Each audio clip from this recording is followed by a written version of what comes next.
மாவட்டம் தென்னிலை அருகே உள்ள சின்ன வாங்கலாம்பாளையம் பகுதியில் 10 குடும்பங்களை சார்ந்தவர்கள் சுமார் 20 ஏக்கர் பரப்பளவிலான நிலத்தில் ஆடு மாடுகளை வளர்த்து வருகின்றனர். இந்த நிலத்தின் அருகே உள்ள பொது பயன்பாடு நிலத்தில் வழித்தடம் அமைந்துள்ளது. இந்த வழித்தடத்தை தனிநபர்கள் கம்பிவேலி அமைத்து ஆக்கிரமித்துள்ளதால் ஆடு மாடுகளை மேய்க்க செல்ல முடியாத நிலை ஏற்பட்டுள்ளதாகவும், இதனால் வாழ்வாதாரம் பாதிக்கப்படுவதாகவும் கூறி அரசு உரிய நியாயம் வழங்க வேண்டும் என கிராம மக்கள் கோரிக்கை வைத்துள்ளனர். கன்னியாகுமரி மாவட்டம் பைங்குளம் ஊராட்சித் தலைவர் மீது பொய் வழக்கு பதிவு செய்து புதுக்கடை காவல்துறையினரை கண்டித்து பைங்குளம் ஊராட்சி அலுவலகம் முன் நாகர்கோவில் பாஜக சட்டமன்ற உறுப்பினர் எம்.ஆர். காந்தி தலைமையில் காலவரையற்ற உண்ணாவிரத போராட்டத்தில் ஈடுபட்டுள்ளனர். பொய் வழக்கை ரத்து செய்வதோடு ஊராட்சித் தலைவி கொடுத்த புகாருக்கு நடவடிக்கை எடுக்கும் வரை போராட்டத்தை தொடரப் போவதாக தெரிவித்துள்ளதால் அப்பகுதியில் பரபரப்பு ஏற்பட்டது. தாம்பரம் சேலையூர் பகுதியில் பிரபு என்பவர் தன் இருசக்கர வாகனத்தை அடுக்குமாடி குடியிருப்பு வெளியே நிறுத்திவிட்டு இரவு தூங்க சென்றுள்ளார். வழக்கம் போல காலை எழுந்து சென்று பார்த்தபோது இருசக்கர வாகனம் காணாமல் போனதை பார்த்து அதிர்ச்சியடைந்துள்ளார்.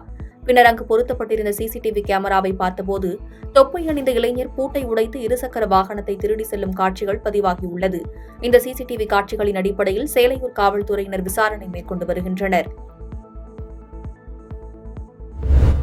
தாம்பரத்திலிருந்து செங்கல்பட்டு நோக்கி சென்ற மாநகர பேருந்தில் கூட்டம் அதிகமாக இருந்தபொழுது மேடவாக்கத்தில் தனியார் மென்பொருள் நிறுவனத்தில் ஊழியராக வேலை பார்த்து வரும் மேற்கு வங்கத்தைச் சேர்ந்த இளம்பெண்ணை கைக்குழந்தையுடன் வந்த ஒரு பெண்ணும் அவருடைய தாயாரும் சேர்ந்து திடீரென சரமாரியாக தாக்கியுள்ளனர். இதனை தட்டி கேட்ட மற்றொரு பெண்ணையும் இருவரும் சேர்ந்து தாக்கியுள்ளனர். இதுகுறித்து தாம்பரம் போலீஸ் நிலையத்தில் காவல் ஆய்வாளர் விசாரணை நடத்தி பாதிக்கப்பட்ட மேற்கு வங்க பெண்ணை மருத்துவமனைக்கு சிகிச்சைக்கு அனுப்பி வைத்தனர். தாக்கிய 2 பெண்களையும் விசாரணைக்கு வருமாறு கூறி அனுப்பினர். பேருந்தில் பெண் மென்பொறியாளர் தாக்கப்பட்ட சம்பவம் தாம்பரத்தில் பெரும் பரபரப்பை ஏற்படுத்தியுள்ளது. செங்கல்பட்டு மாவட்டம் திருக்கழுக்குன்றம் ஒன்றியம் நத்தம் கிராமத்தில் பழமை வாய்ந்த அருள்மிகு ஸ்ரீ கன்னியம்மன் ஆலயத்தில் தீமிதி திருவிழா வெகு விமர்சையாக நடைபெற்றது.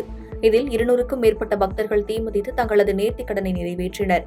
அதனைத் தொடர்ந்து பக்தர்களுக்கு அன்னதானம் வழங்கப்பட்டது.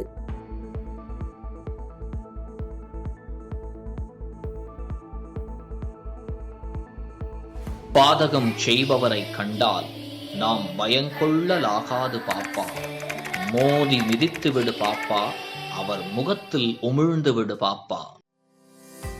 அண்மை செய்திகளை உடனுக்குடன் தெரிந்து கொள்ள இணைந்திருங்கள் இயம்நாடு தொலைக்காட்சியுடன்.